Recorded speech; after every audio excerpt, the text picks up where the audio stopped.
जय श्री हरि विष्णु जय। माँ लक्ष्मी दोस्तों, आज गुरुवार के दिन आपको बृहस्पतिवार की पूजा विधि और व्रत कथा सुनाने जा रहे हैं। दोस्तों, गुरुवार के दिन जो भी विधि विधान से इस व्रत कथा को सुनता है, उन्हें भगवान विष्णु और माँ लक्ष्मी की विशेष कृपा प्राप्त होती है और भादो मास होने के कारण भगवान शिव और माता पार्वती भी प्रसन्न होते हैं। दोस्तों, इस व्रत को करने से और कथा को सुनने मात्र से व्यक्ति के सारे संकट कट जाते हैं और सभी तरह के सुखों की प्राप्ति होती है और साथ ही साथ भाग्य के द्वार भी खुल जाते हैं तथा घर में सुख समृद्धि का वास हो जाता है।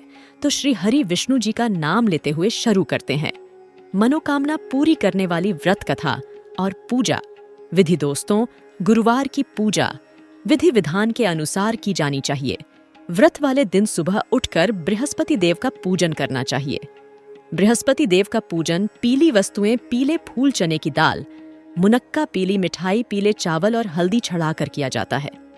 इस व्रत में केले के पेड़ की का पूजा की जाती है। कथा और पूजन के समय मन, कर्म और वचन से शुद्ध होकर मनोकामना पूर्ति के लिए बृहस्पति देव से प्रार्थना करनी चाहिए। जल में हल्दी डालकर केले के पेड़ पर चढ़ाएं। केले की जड़ में चने की दाल और मुनक्का चढ़ाएं। साथ ही दीपक जलाकर पेड़ की आरती उतारें। दिन में एक समय ही भोजन करें। खाने में चने की दाल या पीली चीजें खाएं। नमक न खाएं। पीले वस्त्र पहनें। पीले फलों का इस्तेमाल करें। पूजन के बाद भगवान बृहस्पति की कथा सुननी चाहिए। तो आइए सुनते हैं गुरुवार व्रत की कथा। प्राचीन काल की बात है। किसी राज्य में एक बड़ा प्रतापी और दानी राजा राज करता था। वह प्रत्येक गुरुवार को व्रत रखता एवं भूखे और गरीबों को दान देकर पुण्य प्राप्त करता था। परंतु यह बात उसकी रानी को अच्छी नहीं लगती थी। वह न तो व्रत करती थी, न ही किसी को एक भी पैसा दान में देती थी और राजा को भी ऐसा करने से मना करती थी। एक समय की बात है। राजा शिकार खेलने के लिए वन चले गए थे। घर पर रानी और दासी थी। उसी समय गुरु बृहस्पति देव साधु का रूप धारण कर राजा के दरवाजे पर भिक्षा मांगने आए। साधु ने जब रानी से भिक्षा मांगी तो वह कहने लगी, हे साधु महाराज, मैं इस दान और पुण्य से तंग आ गई हूं। आप कोई ऐसा उपाय बताएं जिससे कि सारा धन नष्ट हो जाए और मैं आराम से रह सकूं। बृहस्पति देव ने कहा, हे देवी, तुम बड़ी विचित्र हो। संतान और धन से कोई दुखी होता है। अगर अधिक धन है तो इसे शुभ कार्यों में लगाओ। कुंवारी कन्याओं का विवाह कराओ। विद्यालय और बाग बगीचे का निर्माण कराओ जिससे तुम्हारे दोनों लोक सुधरें। परंतु साधु की इन बातों से रानी को खुशी नहीं हुई। उसने कहा कि मुझे ऐसे धन की आवश्यकता नहीं है जिसे मैं दान दूं और जिसे संभालने में मेरा सारा समय नष्ट हो जाए। तब साधु ने कहा, यदि तुम्हारी ऐसी इच्छा है तो मैं जैसा तुम्हें बताता हूं, तुम वैसा ही करना। गुरुवार के दिन तुम घर को गोबर से लीपना, अपने केशों को पीली मिट्टी से धोना, केशों को धोते समय स्नान करना, राजा से हजामत बनाने को कहना, भोजन में मांस मदिरा खाना, कपड़ा धोबी के यहाँ धुलने ढालना। इस प्रकार 7 बृहस्पतिवार करने से तुम्हारा समस्त धन नष्ट हो जाएगा।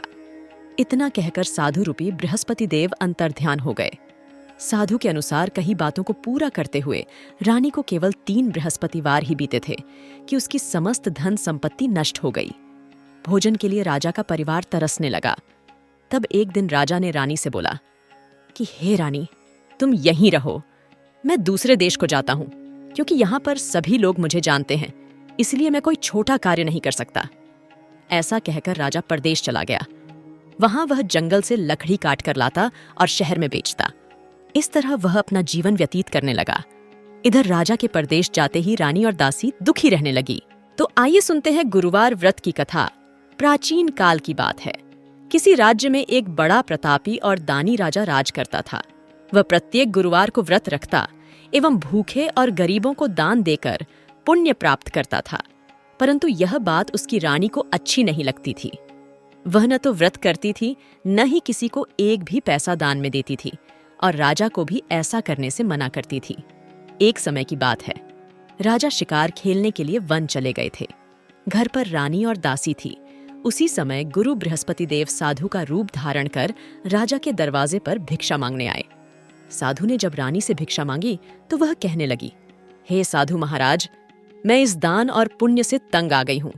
आप कोई ऐसा उपाय बताएं जिससे कि सारा धन नष्ट हो जाए और मैं आराम से रह सकूं। बृहस्पति देव ने कहा, हे देवी, तुम बड़ी विचित्र हो। संतान और धन से कोई दुखी होता है। अगर अधिक धन है तो इसे शुभ कार्यों में लगाओ। कुंवारी कन्याओं का विवाह कराओ। विद्यालय और बाग बगीचे का निर्माण कराओ, जिससे तुम्हारे दोनों लोक सुधरें। परंतु साधु की इन बातों से रानी को खुशी नहीं हुई। उसने कहा कि मुझे ऐसे धन की आवश्यकता नहीं है जिसे मैं दान दूं और जिसे संभालने में मेरा सारा समय नष्ट हो जाए। तब साधु ने कहा, यदि तुम्हारी ऐसी इच्छा है तो मैं जैसा तुम्हें बताता हूं, तुम वैसा ही करना। गुरुवार के दिन तुम घर को गोबर से लीपना, अपने केशों को पीली मिट्टी से धोना, केशों को धोते समय स्नान करना, राजा से हजामत बनाने को कहना, भोजन में मांस मदिरा खाना, कपड़ा धोबी के यहाँ धुलने ढालना। इस प्रकार 7 बृहस्पतिवार करने से तुम्हारा समस्त धन नष्ट हो जाएगा। इतना कहकर साधु रूपी बृहस्पति देव अंतर्ध्यान हो गए। साधु के अनुसार कई बातों को पूरा करते हुए रानी को केवल 3 बृहस्पतिवार ही बीते थे कि उसकी समस्त धन संपत्ति नष्ट हो गई। भोजन के लिए राजा का परिवार तरसने लगा। तब एक दिन राजा ने रानी से बोला कि हे रानी, तुम यहीं रहो, मैं दूसरे देश को जाता हूं, क्योंकि यहाँ पर सभी लोग मुझे जानते हैं, इसलिए मैं कोई छोटा कार्य नहीं कर सकता। ऐसा कहकर राजा परदेश चला गया। वहां वह जंगल से लकड़ी काट कर लाता और शहर में बेचता। इस तरह वह अपना जीवन व्यतीत करने लगा। इधर राजा के परदेश जाते ही रानी और दासी दुखी रहने लगी। उसकी बहन ने बताया, बृहस्पतिवार के व्रत में चने की दाल और मुनक्का से विष्णु भगवान का केले की जड़ में पूजन करें तथा दीपक जलाएं, व्रत कथा सुने और पीला भोजन ही करें।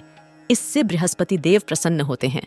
व्रत और पूजन विधि बताकर रानी की बहन अपने घर को लौट गई।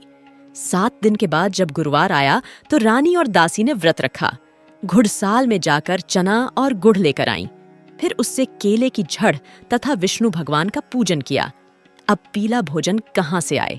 इस बात को लेकर दोनों बहुत दुखी थे। क्योंकि उन्होंने व्रत रखा था, इसलिए बृहस्पति देव उनसे प्रसन्न थे। इसलिए वे एक साधारण व्यक्ति का रूप धारण कर दो थालों में सुंदर पीला भोजन दासी को दे गए। भोजन पाकर दासी प्रसन्न हुई और फिर रानी के साथ मिलकर भोजन ग्रहण किया। उसके बाद वे सभी गुरुवार को व्रत और पूजन करने लगी। बृहस्पति भगवान की कृपा से उनके पास फिर से धन संपत्ति आ गई, परंतु रानी फिर से पहले की तरह आलस्य करने लगी। तब दासी बोली, देखो रानी, तुम पहले भी इस प्रकार आलस्य करती थी। तुम्हें धन रखने में कष्ट होता था, इस कारण सभी धन नष्ट हो गया। और अब जब भगवान बृहस्पति की कृपा से धन मिला है तो तुम्हें फिर से आलस्य हो रहा है। रानी को समझाते हुए दासी कहती है कि बड़ी मुसीबतों के बाद हमने यह धन पाया है, इसलिए हमें दान पुण्य करना चाहिए। भूखे मनुष्यों को भोजन कराना चाहिए और धन को शुभ कार्यों में खर्च करना चाहिए, जिससे तुम्हारे कुल का यश बढ़ेगा, स्वर्ग की प्राप्ति होगी और पितृ प्रसन्न होंगे। दासी की बात मानकर रानी अपना धन शुभ कार्यों में खर्च करने लगी, जिससे पूरे नगर में उसका यश फैलने लगा। आइए अब सुनते हैं एक और व्रत कथा। प्राचीन काल में एक ब्राह्मण रहता था। वह बहुत निर्धन था। उसके कोई संतान नहीं थी। उसकी स्त्री बहुत मलिनता के साथ रहती थी। वह स्नान न करती, किसी देवता का पूजन न करती। इससे ब्राह्मण देवता बड़े दुखी थे। बेचारे बहुत कुछ कहते थे, किंतु उसका कुछ परिणाम न निकला। भगवान की कृपा से ब्राह्मण की स्त्री के कन्या रूपी रत्न पैदा हुआ। कन्या बड़ी होने पर प्रातः स्नान करके विष्णु भगवान का जाप व बृहस्पतिवार का व्रत करने लगी। अपने पूजन पाठ को समाप्त करके विद्यालय जाती तो अपनी मुट्ठी में जौ भर के ले जाती और पाठशाला के मार्ग में ढालती जाती। तब यह जौ स्वर्ण के जो जाते लौटते समय उनको बीन कर घर ले आती थी। एक दिन वह बालिका सूप में उस सोने के जौ को फटक कर साफ कर रही थी कि उसके पिता ने देख लिया और कहा, हे बेटी, सोने के जौ के लिए सोने का सूप होना चाहिए। दूसरे दिन बृहस्पतिवार था। इस कन्या ने व्रत रखा और बृहस्पति देव से प्रार्थना करके कहा, मैंने आपकी पूजा सच्चे मन से की हो तो मेरे लिए सोने का सूप दे दो। बृहस्पति देव ने उसकी प्रार्थना स्वीकार कर ली। रोजाना की तरह वह कन्या जौ फैलाती हुई जाने लगी। जब लौटकर जौ बीन रही थी तो बृहस्पति देव की कृपा से सोने का सूप मिला। उसे वह घर ले आई और उसमें जौ साफ करने लगी, परंतु उसकी मां का वही ढंग रहा। एक दिन की बात है कि वह कन्या सोने के सूप में जौ साफ कर रही थी। उस समय उस शहर का राजपुत्र वहां से होकर निकला। इस कन्या के रूप और कार्य को देखकर मोहित हो गया तथा अपने घर आकर भोजन तथा जल त्याग कर उदास होकर लेट गया। राजा को इस बात का पता लगा तो अपने प्रधानमंत्री के साथ उसके पास गए और बोले, हे बेटा, तुम्हें किस बात का कष्ट है? किसी ने अपमान किया है अथवा और कारण हो, सो कहो, मैं वही कार्य करूंगा जिससे तुम्हें प्रसन्नता हो। अपने पिता की राजकुमार ने बातें सुनी तो वह बोला, मुझे आपकी कृपा से किसी बात का दुख नहीं है। किसी ने मेरा अपमान नहीं किया है, परंतु मैं उस लड़की से विवाह करना चाहता हूं जो सोने के सूप में जौ साफ कर रही थी। यह सुनकर राजा आश्चर्य में पड़ा और बोला, हे बेटा, इस तरह की कन्या का पता तुम ही लगाओ, मैं उसके साथ तेरा विवाह अवश्य ही करवा दूंगा। राजकुमार ने उस लड़की के घर का पता बतलाया। तब मंत्री उस लड़की के घर गए और ब्राह्मण देवता को सभी हाल बतलाया। ब्राह्मण देवता राजकुमार के साथ अपनी कन्या का विवाह करने के लिए तैयार हो गए तथा विधि विधान के अनुसार ब्राह्मण की कन्या का विवाह राजकुमार के साथ हो गया। कन्या के घर से जाते ही पहले की भांति उस ब्राह्मण देवता के घर में गरीबी का निवास हो गया। अब भोजन के लिए भी अन्न बड़ी मुश्किल से मिलता था। एक दिन दुखी होकर ब्राह्मण देवता अपनी पुत्री के पास गए। बेटी ने पिता की दुखी अवस्था को देखा और अपनी माँ का हाल पूछा। तब ब्राह्मण ने सभी हाल कहा। कन्या ने बहुत सा धन देकर अपने पिता को विदा कर दिया। इस तरह ब्राह्मण का कुछ समय सुखपूर्वक व्यतीत हुआ। कुछ दिन बाद फिर वही हाल हो गया। ब्राह्मण फिर अपनी कन्या के यहाँ गया और सारा हाल कहा तो लड़की बोली, हे पिताजी, आप माताजी को यहाँ लिवा लाओ, मैं उसे विधि बता दूंगी जिससे गरीबी दूर हो जाए। वह ब्राह्मण देवता अपनी स्त्री को साथ लेकर पहुंचे तो अपनी माँ को समझाने लगी, हे माँ, तुम प्रातःकाल प्रथम स्नानादि करके विष्णु भगवान का पूजन करो तो सब दरिद्रता दूर हो जाएगी। परंतु उसकी मांग ने एक भी बात नहीं मानी और प्रातःकाल उठकर अपनी पुत्री के बच्चों की जूठन को खा लिया।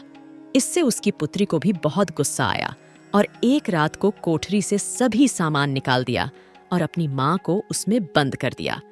प्रातःकाल उसे निकाला तथा स्नान आदि करा के पाठ करवाया तो उसकी माँ की बुद्धि ठीक हो गई और फिर प्रत्येक बृहस्पतिवार को व्रत रखने लगी। इस व्रत के प्रभाव से उसके माँ बाप बहुत ही धनवान और पुत्रवान हो गए और बृहस्पति जी के प्रभाव से इस लोक के सुख भोग कर स्वर्ग को प्राप्त हुए। तो इस प्रकार व्रत कथा समाप्त होती है।